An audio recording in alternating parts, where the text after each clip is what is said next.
Father Neil, bore da to you. Bore da, Gina, and you have inadvertently picked on that reason why today is International Pylon Tom Day, or All right. as we like to call it, in the International Day of Language Celebration and Bilingualism. Yes, it is. Yes, it is. And I am sitting here and I am feeling so sort of like ashamed of myself when I bask in the reflected glory that is Tom, because I have lived in this country now for 22 years. 22 years. And I still only have a smattering of Welsh. I've got more French from my GCSE French. So did I. Than I had from Welsh. I have a little bit of sign and an almost minuscule amount of Latin and Greek and Hebrew. You think I'd have more of that, considering that the Bible has been written in those languages. But of course, Tom here has won awards for being a Welsh learner. Not only that, but they've drawn the link, haven't they, between people who can sing and people who are musical and people who can learn languages well, because they pick up the cadence and they pick up the sort of melodic flow of the language. So he's here sitting behind the desk, smiling and looking rather smug this morning.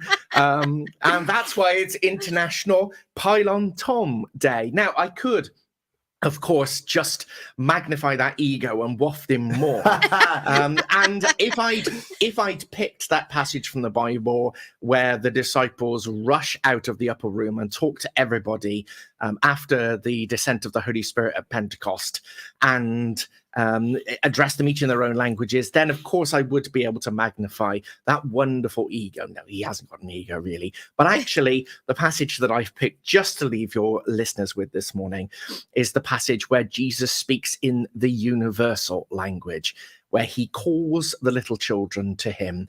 And it says he embraces them, because I think that one of the biggest gifts that the Welsh language has given to the world, amongst many, is one singular word: cwtch. Cwtch. Mm-hmm.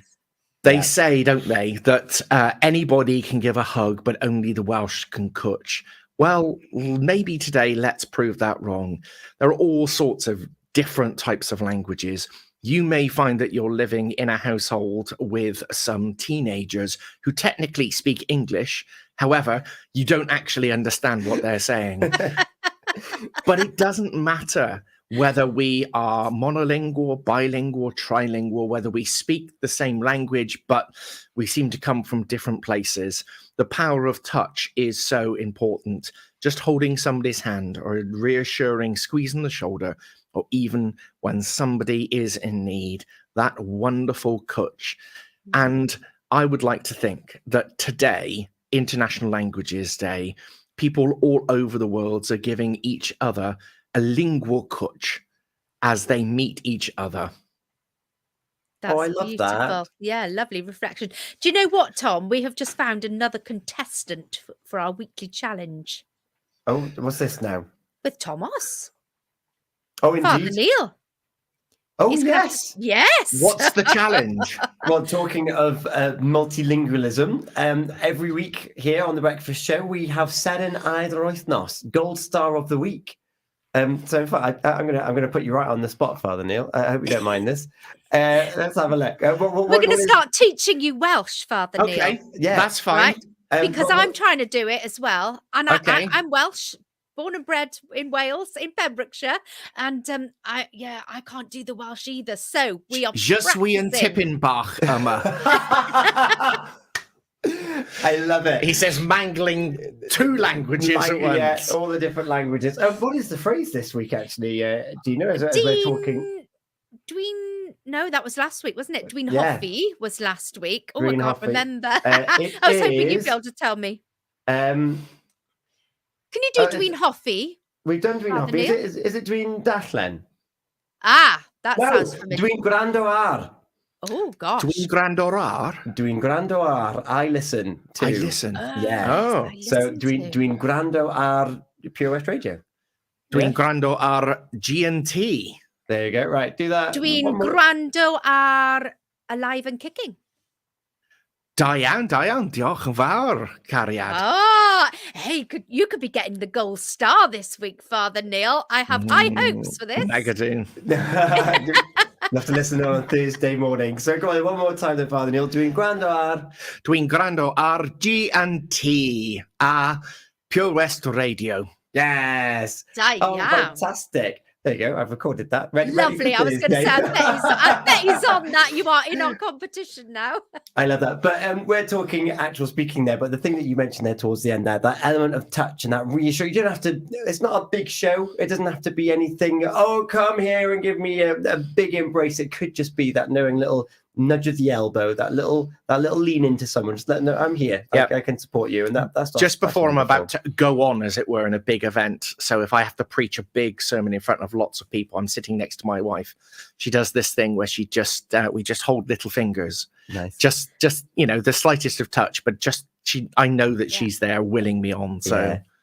Oh, it's giving me all tingles. I those little moments that are shared in those tiny moments, but they're so big, and that gesture is massive, and you never know what impact that's going to have on the person that you've just given that nudge to or that little touch to. Father Neil, thank you so much. No, it's always my pleasure and my privilege. We've actually had a few Grati-Tuesdays in as well. So Emily got in touch on our WhatsApp 01437 764455, wanting us to. She was grateful for her supportive family, and that she's going down a career path of putting herself out there through auditions and whatnot. And her family have always been there, flying the flag for her and giving her that extra confidence, which I thought was lovely. Gina, I feel like we've had another one as well. Who else have we had get in touch? Oh, I don't know if we had somebody else. I know that Anna King is very grateful for the G&T Breakfast Show, and also for the boys winning the rugby this week. She was overwhelmed with that. Anna Davis, gosh, we've got lots of Annas following us, from Johnson, is just loving the show as well and loves the support. And also Susan Absalom is loving our Grati-Tuesday this morning as well. There we go. How's the week looking? Good this week. Yeah, absolutely manic last week. And on Sunday, I spent the entire day with the Reverend Sophie as a group of 50 of us travelled all around the churches in our area and then down to St. David's for our annual pilgrimage. And we were actually on the coast path only for about 60 foot because we were actually able to lean 45 degrees into the wind and not fall over.